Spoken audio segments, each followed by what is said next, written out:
Assalamualaikum warahmatullahi wabarakatuh. Bagaimana cara menganalisa permasalahan dalam pencapaian visi dan misi? Analisis permasalahan dalam pencapaian visi dan misi dapat dijelaskan seperti analisa perbandingan antara kondisi yang sebenarnya dengan kondisi yang seharusnya. Selain itu, bisa juga disebut gap analysis atau analisis kesenjangan. Kondisi yang sebenarnya bagaimana dan kondisi yang ingin kita capai itu seperti apa. Apabila kita lihat diagram ini, kondisi yang seharusnya itu adalah performa yang ingin dicapai melalui visi, misi, tujuan, dan sasaran. Kemudian, kondisi yang sebenarnya dilihat dari performa berdasarkan data yang ada. Hal ini biasanya melalui proses yang kita sebut dengan EDM atau evaluasi diri madrasah.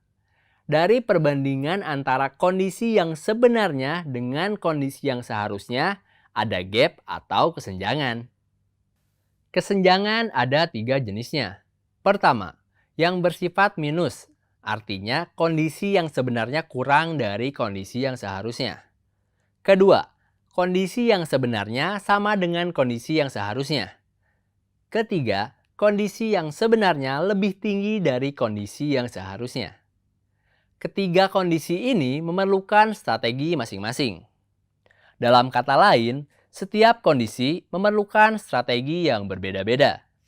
Untuk kondisi yang sama dengan dan lebih tinggi, strategi yang diperlukan adalah bagaimana cara mempertahankan kondisi yang sudah baik. Sementara untuk kondisi yang kurang, perlu diidentifikasi apa permasalahan dan penyebabnya. Salah satu metode untuk identifikasi penyebab ini dapat menggunakan analisa SWOT. Analisa SWOT dapat mengidentifikasi bagaimana kelebihan dan kekurangan kita, baik secara internal maupun eksternal. Dengan menggunakan SWOT, kita menjadi dapat mengidentifikasi apa yang menjadi penyebab terjadinya gap atau kesenjangan tersebut.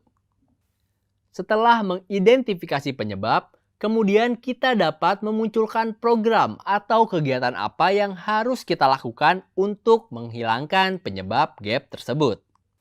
Bisa saja kondisinya sama tapi penyebabnya berbeda antara satu madrasah dengan madrasah yang lain. Hal ini tentunya memerlukan program kegiatan yang berbeda sehingga tidak bisa disamakan. Dan membuat setiap madrasah perlu mengidentifikasi penyebabnya masing-masing. Jadi, prosesnya pertama-tama perlu untuk mengidentifikasi penyebabnya, kemudian merekomendasikan program kegiatan yang akan dilakukan untuk menghilangkan penyebab itu. Lalu selanjutnya, perlu mengidentifikasi berapa dana yang dibutuhkan untuk melaksanakan program dan kegiatan tersebut. Apabila dana untuk program tersebut terbatas, maka perlu dilakukan prioritisasi.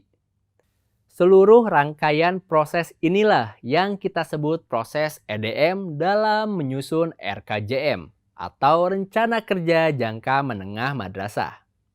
Hal ini dapat pula dilakukan secara tahunan, tetapi seharusnya dimulai dari rencana strategis 4 tahunan. Selanjutnya, mari kita bahas lebih detail mengenai SWOT. SWOT lebih dikenal sebagai analisa untuk menentukan strategi. Jadi, sama seperti 4 kuadran sebelumnya. Ada garis vertikal dan garis horizontal. Garis vertikal terdiri dari strength atau kekuatan, weakness atau kelemahan. Garis vertikal ini adalah faktor internal. Jadi, berasal dari dalam diri atau institusi terkait. Lain halnya dengan garis horizontal yang terdiri dari opportunities atau peluang dan threats atau tantangan. Kedua hal ini merupakan faktor eksternal. Jadi dapat pula didefinisikan sebagai seberapa besar tantangan yang dihadapi dan seberapa besar peluang yang dihadapi. Pada grafik ini akan muncul persilangan antara garis vertikal dan horizontal atau internal dan eksternal tadi yang menjadi 4 kuadran. Kuadran pertama Berwarna kuning memiliki banyak kekuatan dari internal dan peluang dari eksternal. Secara umum, strategi yang dilakukan adalah agresif. Misalnya, pada suatu madrasah, dia memiliki jurusan yang tidak dimiliki oleh madrasah lain. Oleh karena itu, madrasah tersebut memiliki kekuatan di situ dan tidak punya pesaing. Harusnya, madrasah ini bisa lebih agresif dalam mengembangkan dan memajukan jurusannya. Selanjutnya, apabila kita lihat di kuadran biru, itu punya banyak peluang eksternal tetapi secara internal punya banyak kelemahan. Artinya, harusnya memperbaiki dulu kelemahan-kelemahannya. Maka strateginya seharusnya defensif. Sebagai contoh, jumlah gurunya kurang. Maka strateginya perlu dilihat dari situ. Kelemahan di internalnya apa? Selanjutnya, dapat memperbaiki dari internal terlebih dahulu dengan strategi defensif atau bertahan. Karena apabila tidak defensif, maka peluangnya akan hilang. Dan kelemahannya bisa semakin banyak, lalu bisa saja tenggelam dengan sendirinya. Kemudian yang hijau, yang kiri atas itu punya kekuatan tapi tantangannya juga besar. Misalnya, banyak madrasah aliyah yang sejenis di wilayah yang sama. Nah, itu kan artinya dia madrasah yang mungkin bagus tapi pesaingnya juga banyak. Ini artinya dalam menghadapi tantangan mereka harus ofensif. Kalau dalam permainan sepak bola, maka harus menyerang. Dikarenakan banyak mendapat tantangan. Terakhir, kuadran yang paling rendah adalah yang berwarna merah karena secara internal punya banyak kelemahan dan secara eksternal punya banyak tantangan.